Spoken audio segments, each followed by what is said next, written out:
Hola, en este día quiero traer una palabra que he denominado terca obediencia. Pero, ¿qué es eso de terca obediencia? Quiero fundamentar esta palabra en un salmo muy hermoso que creo que va a hablar Dios a nuestras vidas a través de él, y es el Salmo capítulo 32. Este salmo, junto con el Salmo 51, hacen parte de esos libros, de esas historias que contó David cuando vivió todo un proceso de pecado y de arrepentimiento. Fue un tiempo difícil del rey David, donde Dios lo llevó a quebrarse, donde él debió aprender la confesión de pecados, pero debió aprender aún las consecuencias de cuando pecamos delante de Dios y que trae eso como consecuencia. Y estos dos salmos es interesante al examinarlo y estudiarlo, como cuando vemos un Salmo 51 encontramos un David eh, intentando pedirle perdón a Dios, humillado delante de Dios, diciéndole a Dios cómo se sentía, qué se sentía pedir perdón, lo humillado, lo triste, lo hueco, lo vacío que se sentía. Pero cuando leemos el Salmo 32, vemos algo completamente diferente. Vemos un David que habla en un presente, donde dice, mira, ya hoy estoy bien. Y empieza David diciendo, bienaventurado en el versículo 1, bienaventurado aquel cuya transgresión ha sido perdonada y cubierto su pecado. Bienaventurado el hombre a quien Jehová no culpa de iniquidad. Mientras el Salmo 51, él simplemente iba en una actitud de confesión de pecados. El Salmo de 32, él dice, dichoso, bienaventurado aquel que ha hallado la benevolencia, la misericordia y el perdón de Dios. Así que son unos salmos que cuando yo los leo, a mí se me viene a la mente una frase que se llama caminos repetidos, lecciones no aprendidas. Para mí el Salmo 32 yo lo tomo como ese consejo que David a través de la escritura de este Salmo nos deja, donde Dios nos dice, estas son las consecuencias del pecado, pero también esto sucede cuando mis hijos se acercan, confiesan sus pecados y cómo yo restauro y cómo yo levanto y cómo yo doy instrucciones específicas a mis hijos de no volver a cometer los mismos errores. David sabía que debía afirmar y pensar, todo esto lo viví, yo no quiero vivir lo mismo. Y Dios en ese salmo le dice qué debe hacer para no volver a cometer los mismos errores. Caminos repetidos, lecciones no aprendidas. Entonces, ahí en ese Salmo 32 vemos varias situaciones. Es un salmo que nos ayuda a ver el peligro, donde nos advierte, donde David da testimonio y nos enseña. Yo no sé si te ha sucedido, pero a veces hemos vivido experiencias complicadas en nuestra vida de pecado. Todos hemos vivido pruebas, todos hemos vivido desiertos. Y cuando tenemos gente cerca, sean discípulos, sea familia, normalmente lo que nosotros les decimos es, quiero aconsejarte esto para que tú no repitas los errores que yo cometí. O cuando tenemos fortaleza en algo, en procesos donde hemos batallado y hemos encontrado las armas necesarias, vamos a donde ellos les decimos, mira, esto hice yo y quiero mostrártelo para que también pueda ser de ejemplo y de enseñanza para tu vida. Así veo yo este Salmo 32. Pero lo primero que quiero hablarte es, el primer punto es el pecado de David. El pecado de David le hizo caer hasta llegar y tocar fondo. David fue un hombre, el hombre conforme al corazón de Dios, que tocó fondo en su vida. La falta de confesión, el asedio constante de su conciencia por el pecado, lo tenían al borde de la desesperación. Y eso lo vemos claramente en el Salmo 51. Es un tiempo en el que David ocultó su pecado. No sé si recuerdan, pero David, dice la Biblia, que un día donde todos los reyes estaban en la guerra, David simplemente se levantó ese día tarde y de repente se asoma por su ventana y ve a una mujer llamada Betsabé y dice que codició a esa mujer y pidió que trajeran a esa mujer a él. Y cuando la trajo, preguntó que de quién era esposa y le dijeron, es esposa de Urías. Urías era uno de los soldados del ejército que David tenía. Pero David simplemente no le importó y se acostó con esta mujer. Pero oh sorpresa, como el pecado nunca queda en oculto, esta mujer queda embarazada. Y David de repente empezó a maquinar, porque cuando nosotros pecamos, nos desconectamos completamente de Dios y nuestra mente empieza a maquinar todo tipo de cosas. Es como si de repente nos volviéramos otra persona. Y David dijo, yo necesito que este hombre, pues vamos a hacer que él entienda y que él crea que ese hijo es de él. Hizo de toda clase de malabares David. Primero lo dijo, no vas a estar en la guerra, vas a estar en tu casa. Como quien dice, te envío de vacaciones. Pero este hombre fiel, leal, Urías, dijo, ok, pero cuando vinieron a ver estaba fuera del palacio. Nunca llegó a su casa. Al darse cuenta esto, David dice que entonces lo invitó a cenar y lo emborrachó. Pero con todo y esto, este hombre no volvió a su casa. Al darse cuenta David que no podía hacer nada, se le ocurrió una idea completamente diabólica y dijo, necesito poner a Urías en la parte más fuerte de la guerra para que muera. Y de esa forma él en su mente hizo todo un plan para que este hombre muriera. Y así efectivamente Urías murió y David se quedó con esta mujer. Pero dice la Biblia como en este Salmo 51 y en el Salmo 32, cómo estaba David en medio de ese momento de pecado donde nadie sabía lo que estaba pasando, solamente lo sabía él, lo sabía su mujer. Y dice el capítulo 32 de Salmos, en el versículo 3 dice, mientras callé se envejecieron mis huesos en mi gemir todo el día. Porque de día y de noche se agravó sobre mí tu mano, se volvió mi verdor en sequedades de verano.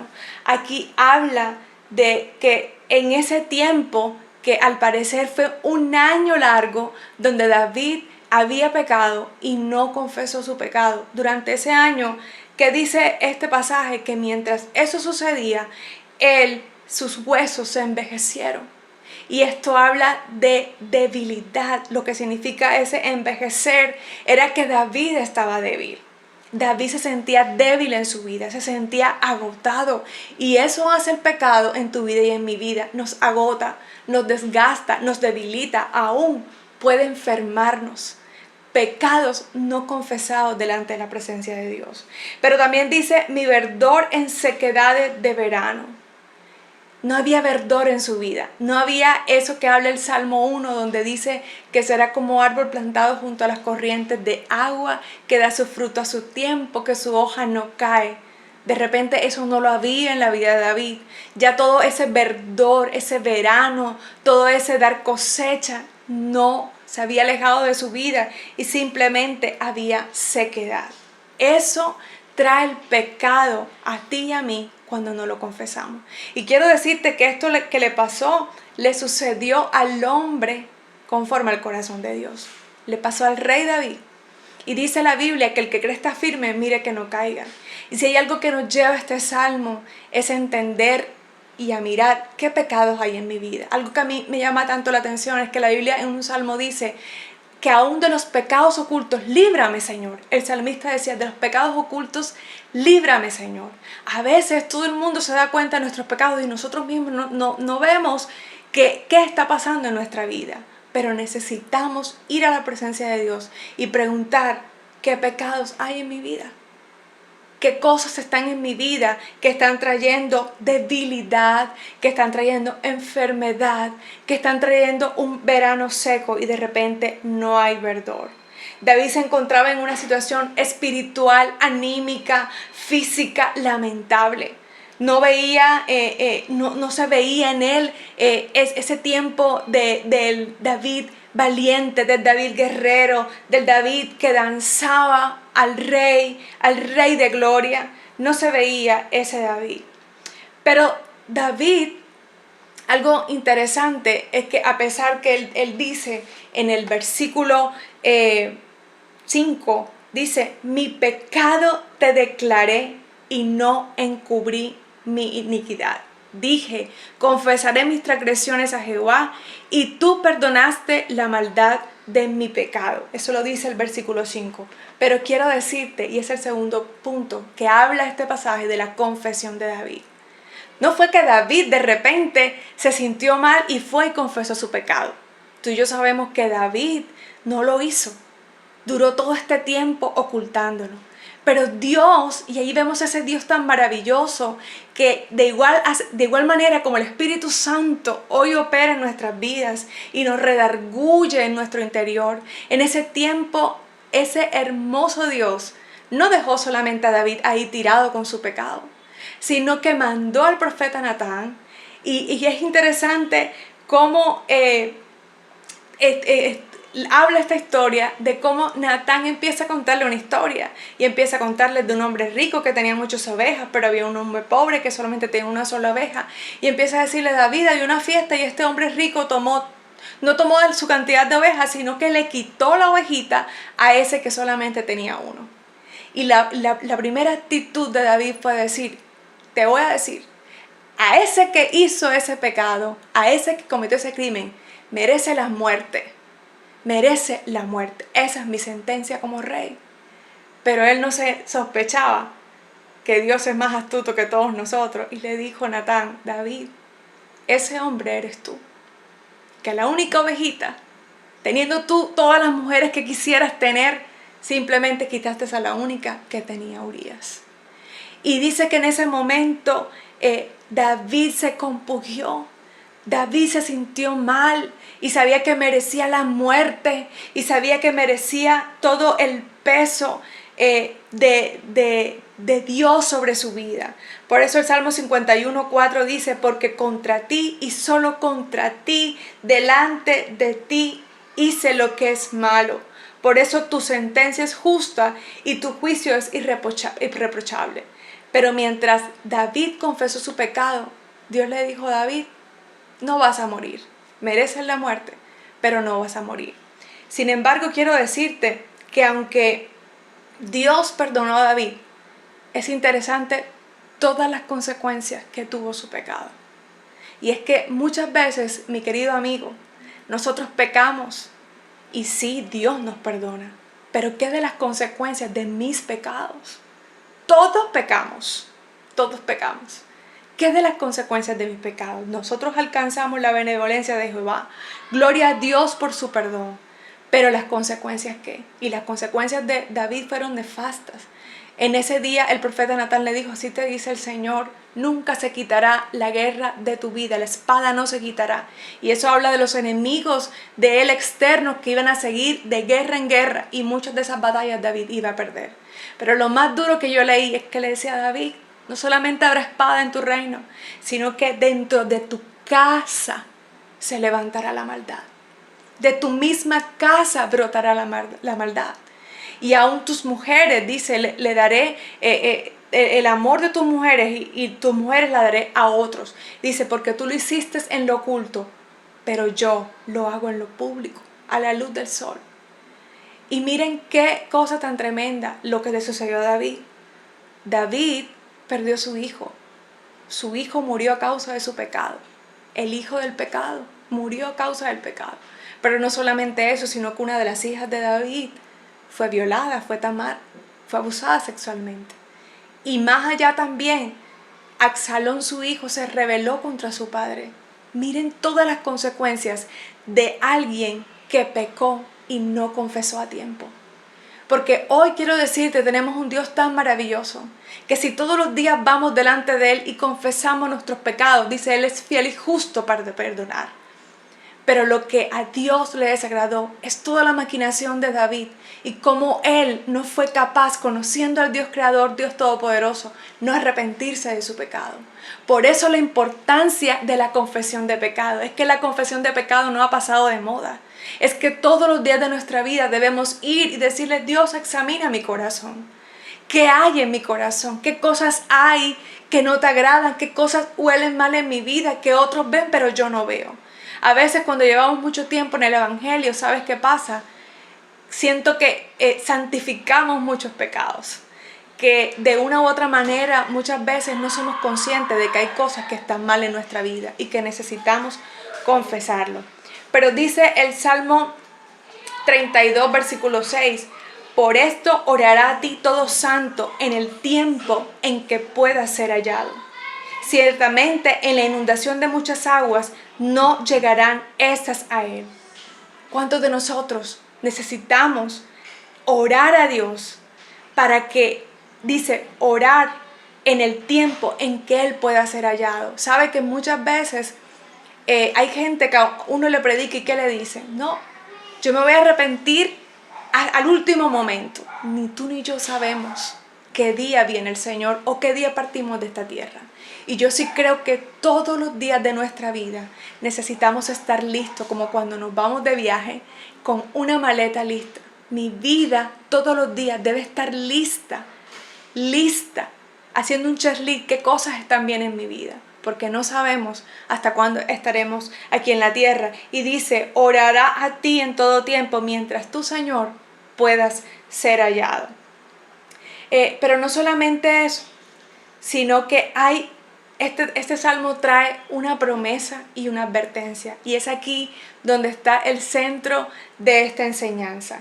Es increíble cómo nosotros los cristianos o personas como el rey David, teniendo todo el conocimiento del carácter de Dios, de los atributos perfectos de Dios, de la excelencia del Dios Altísimo, persistimos en ocultar nuestros pecados. Los cristianos muchas veces nos volvemos expertos en colocarnos máscaras, en ocultar lo feo en nosotros. Pero cuánto necesitamos quitarla e ir delante de Dios y decir, me he equivocado. Y no solamente delante de Dios, sino que necesitamos confesar si ese pecado ha afectado a otras personas, si ese pecado ha tenido influencia en otros, si he sido piedra de tropiezo en otras personas, si he ofendido a otros. Y este salmo en el versículo 8 dice algo maravilloso. Dice, te haré entender y te enseñaré el camino en que debes andar. Sobre ti fijaré mis ojos. Después que David confiesa su pecado, después que alcanza el perdón de Dios, el Señor le dice, ahora sí, David, te voy a decir. Antes del versículo 8 era David hablándole a Dios, pero de repente en esa oración, en ese cántico, interrumpe el Rey de Gloria y le dice, te voy a hacer entender, te voy a enseñar el camino en que tú, David, debes andar. Y es que ese entender, ¿sabes qué significa en el original? Te voy a ayudar y a enseñar a ser prudente. Y es que tenemos que sincerarnos con Dios, que muchas veces somos imprudentes en nuestra manera de hablar, imprudentes en nuestra manera de actuar, imprudentes en cómo nos relacionamos con otros, imprudentes en nuestro caminar con el Señor. Y dice, te voy a enseñar el camino en que debes andar. Todos los días de nuestra vida necesitamos tomar decisiones. Siempre tenemos que tomar decisiones. Pero qué maravilloso es entender que Dios promete a mi vida hacerme entender y enseñarme cuál es el camino. Porque muchas veces no sabemos a dónde dirigirnos. Y esa es una manera de pecar contra Dios. Cuando tomo decisiones en mi vida sin consultarle a Él. David, estoy seguro, no le consultó a Dios, debo ir a la guerra, me debo quedar aquí.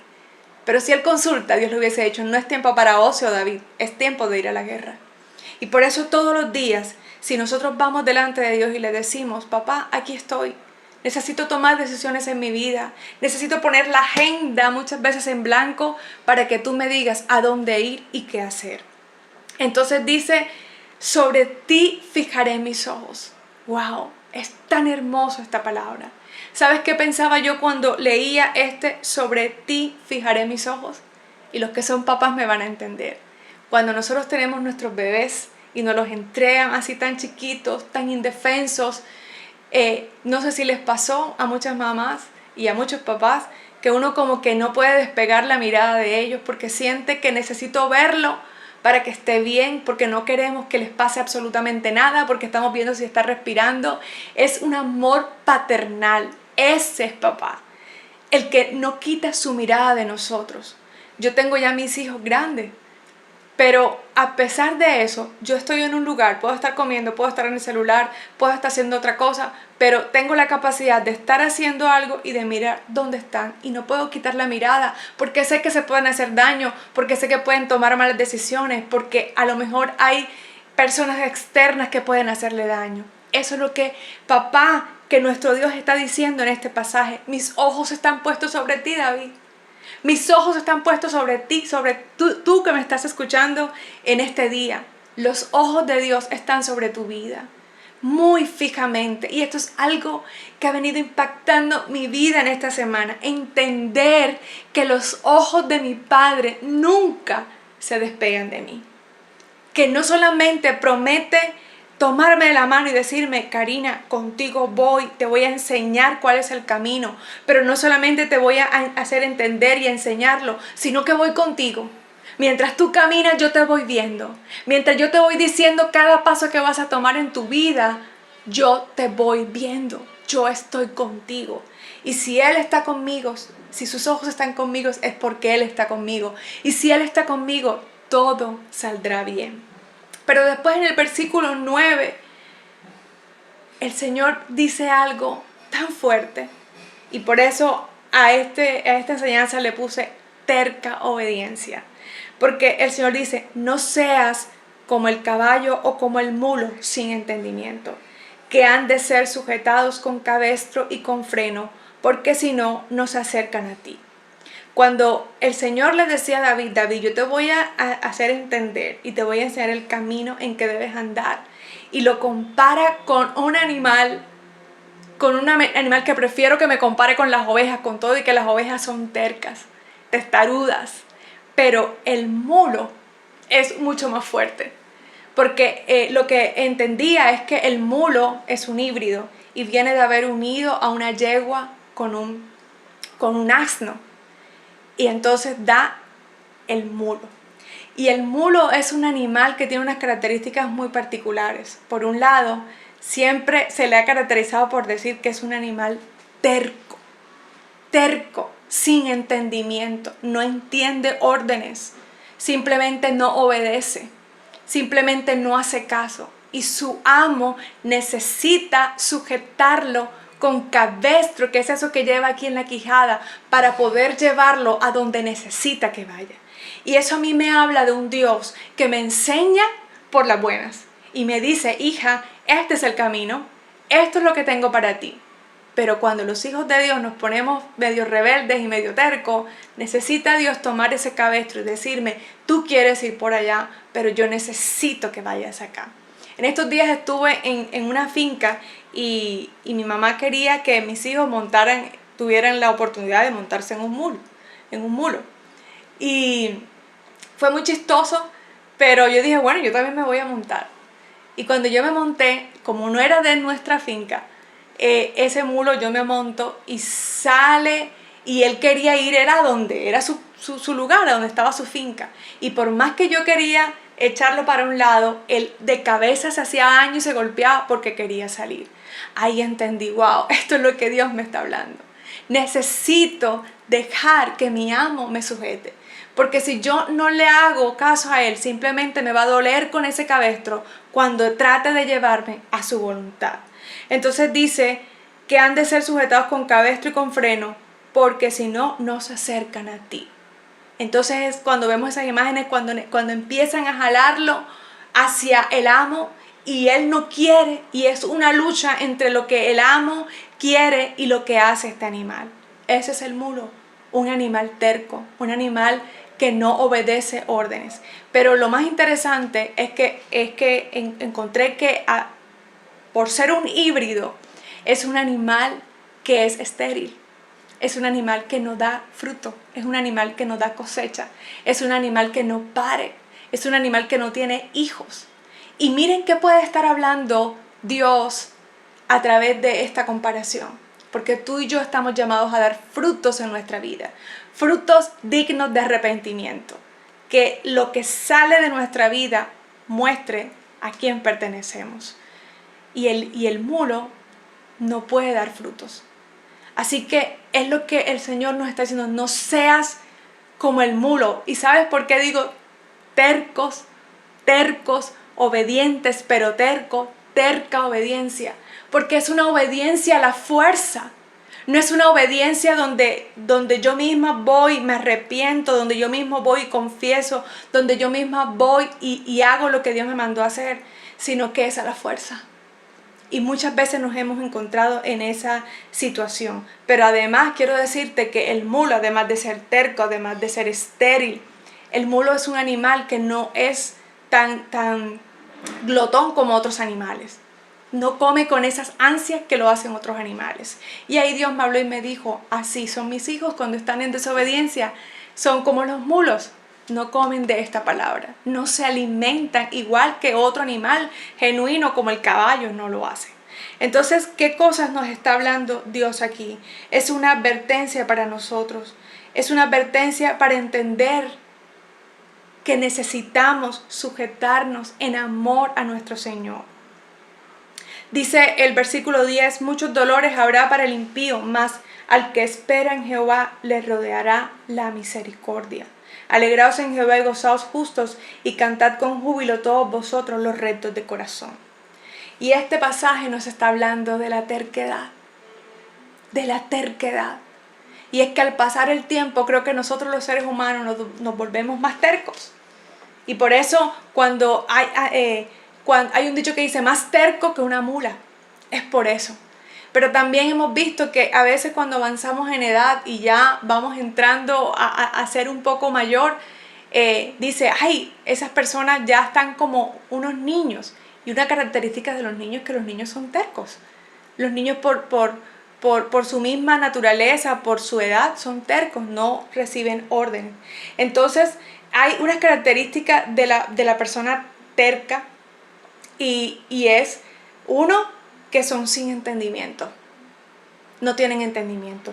Una persona terca es una persona que se mantiene firme en lo que sostiene. Lo defiende y no cambia ni acepta otro punto de opinión. Se hacen las cosas como esa persona dice. Lo malo es que todo su esfuerzo por mantener y mantenerse en este punto, a pesar de que está equivocado.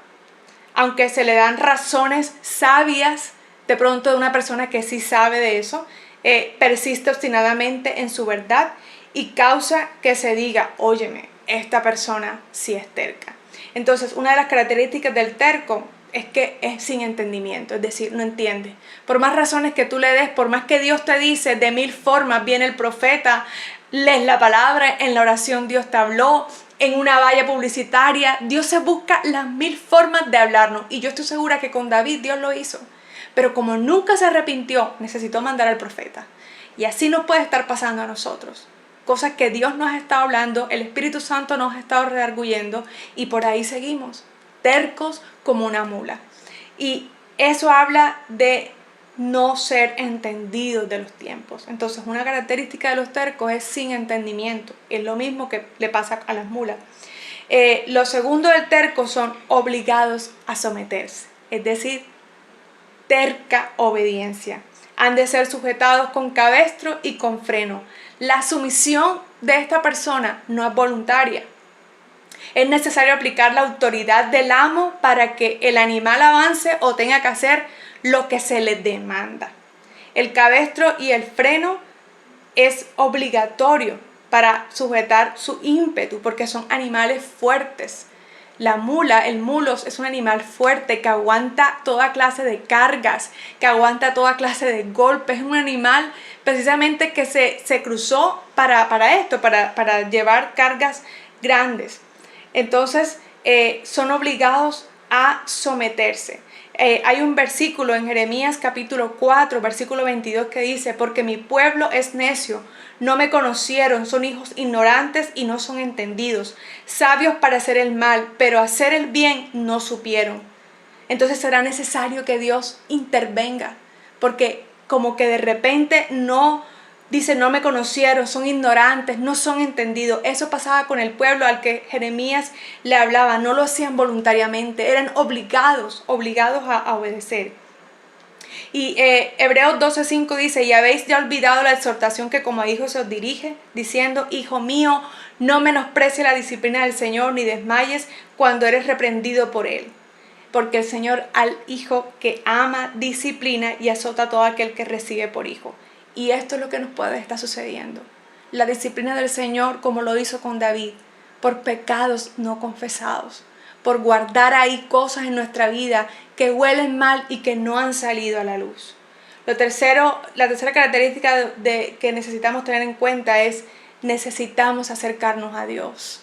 Necesitamos ir a la presencia de Dios y decirle, Señor, de repente me he visto obstinado, de repente me he visto terco, de repente me he visto no entendiendo lo que tú quieres hablarme. Así que necesitamos ir a la fuente, ir a la luz, ir al espejo para que Él nos revele lo que necesitamos ver. Pero como conclusión quiero decirte en este día, necesitamos entender que hay una promesa maravillosa. Dios prometió hacernos entender el camino. Si has cometido pecado, si estás atravesando una situación difícil, si le has fallado a Dios, hoy es un día para arrepentirnos. Esta palabra no es para nuevos, esta palabra es para ti y para mí que caminamos con Él. A lo mejor hay cosas que no están saliendo bien en tu vida. A lo mejor hay cosas que han traído enfermedades físicas, decaimiento, que de repente has perdido el ánimo, que de repente no está ese furor para orar, para leer la Biblia, para buscar al Rey. Yo quiero decirte, examínate. Examina qué cosas están ahí dentro que todavía necesitas confesarle a Dios. Que a lo mejor hay personas que todavía necesitas pedirle perdón. Y necesitas ir delante de Dios con un corazón genuino y decirle, papá, no me las sé todas. Tú has puesto gente a mi alrededor, de pronto mentores que saben de una u otra cosa. Y yo he sido terco y no me he dejado ayudar. Necesitamos ir delante de Dios y decirle, Señor, dame un corazón como el tuyo. Necesito ser sensible, sumiso, con un corazón obediente. Yo no quiero obedecer en terquedad. Yo no quiero que sea con cuerdas de amor. Yo necesito ir delante de ti por disposición propia. Así que hoy te invito a que le digas al Señor, papá, ayúdame a no ser como la mula, como el mulo. Ayúdame a actuar como un hijo tuyo. Espero que esto haya sido de bendición para todos y que esta palabra quede sembrada en nuestros corazones y produzca mucho fruto. Bendiciones.